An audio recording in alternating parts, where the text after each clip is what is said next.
cool.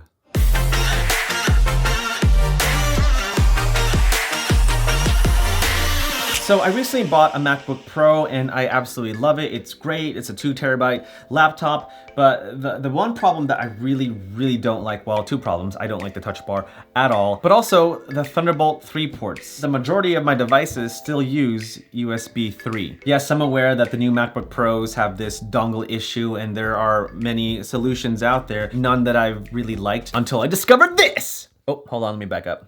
There we go. Okay, so I kind of cheated. It technically is a dongle, but it's probably the most minimal adapter that you can use to connect your old USB cables to the new Thunderbolt 3/USB-C ports. I originally bought 2 of them, but I love it so much that I bought 2 more, so I now have 4 of these really cool mini adapters. I'm pretty sure these adapters retain the USB 3 speeds, so it's not Thunderbolt 3, but no big deal. Plug them in.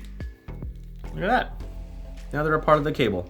There's a few cables that I use all the time, like a USB mini, a lightning cable, those USB cables that connect to hard drives. I even use these adapters on my Cam Link for when I'm live streaming so that I can easily plug it into my MacBook Pro. But honestly, this has been the best solution to fix this dongle issue with the new MacBook Pros. That's it. That's all I wanted to share with you. And hopefully you'll find this very helpful if you too have been suffering from the dongle problem. I got these off Amazon, and so if you want to check them out and grab yourself a couple of these guys, then definitely click the link below. Well, hopefully that was helpful. Thanks for watching.